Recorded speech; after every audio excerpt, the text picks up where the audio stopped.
അടുത്തത് കന്നിക്കൂറാണ്. ഉത്രത്തിൻ്റെ മുക്കാലും അത്തവും ചിത്തിര യുടെ 1ഉം 2ഉം പാദങ്ങൾ ചേർന്ന ചിത്തിര അരയും ആണ് കന്നിക്കൂറിൽ വരുന്നത്. ഇവരുടെ ആത്മവിശ്വാസം വർദ്ധിക്കുന്നതായിട്ടും നേതൃത്വശേഷിയും ഒക്കെ വർദ്ധിക്കുന്നതായിട്ട് കാണാം. കൂടുതൽ വിവേകത്തോടു കൂടി പ്രവർത്തനങ്ങൾ ചെയ്യാൻ സാധിക്കും. പുതിയ ജോലികളും ചുമതലകളും ഒക്കെ ഏറ്റെടുക്കാനും ദീർഘകാലമായിട്ടുള്ള പദ്ധതികൾ ആവിഷ്കരിച്ച് നടപ്പാക്കാനും ഒക്കെ അനുകൂലമായിട്ടുള്ള സമയമാണ്. തൊഴിൽ രംഗത്ത് പൊതുവെ തിരക്ക് വർദ്ധിക്കുന്നതായിട്ട് കാണാം. മേലുദ്യോഗസ്ഥന്മാരിൽ നിന്ന് കൂടുതൽ ഉത്തരവാദിത്വങ്ങൾ തങ്ങളിലേക്ക് വന്നു ചേരുന്നതായിട്ട് മനസ്സിലാക്കാൻ സാധിക്കും.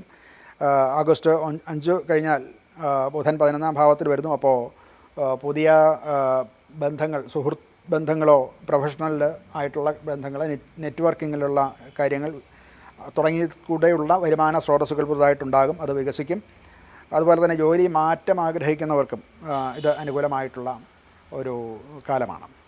ധനപരമായിട്ട് കുടുംബത്തിൻ്റെ ശ്രേയസ്സിന് വേണ്ടിയിട്ടുള്ള പുതിയ സമ്പാദ്യ പദ്ധതി ആവിഷ്കരിച്ച് അതിൽ നിക്ഷേപിക്കുക ഇപ്പോൾ ആലോചിക്കേണ്ട ഒരു സമയമാണ്. അത് ഭാവിയിലേക്ക് വലിയ നേട്ടം ഉണ്ടാക്കാൻ നല്ലതാണ്. ആരോഗ്യം പൊതുവെ നന്നായിരിക്കും. പഴയ ചില രോഗങ്ങളുള്ളവർ അല്ലെങ്കിൽ അസ്വസ്ഥതകളുള്ളവർ അത് കുറയാനും ഒക്കെ കുറയുന്നതിന് കാരണമാകും. ഭക്ഷണക്രമവും വ്യായാമവും ഒക്കെ വേണ്ട സമയത്ത് ചെയ്യുകയാണെങ്കിൽ രോഗവിമുക്തി തന്നെ വരാൻ സാധിക്കുന്നതാണ്. കുടുംബപരമായിട്ട് കുടുംബത്തിൽ സന്തോഷവും സമാധാനവും ഒക്കെ നിലനിൽക്കും.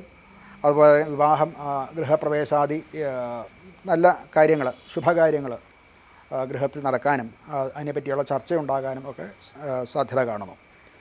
പരിഹാരം എന്ന നിലയ്ക്ക് വിഷ്ണു സഹസ്രനാമം ജപിക്കുക, വിഷ്ണു ക്ഷേത്ര ദർശനം നടത്തുക, അതുപോലെ വ്യാഴത്തിനും സൂര്യനും ഗ്രഹശാന്തി ചെയ്യുക, ഇതൊക്കെയും നല്ലതാണ്.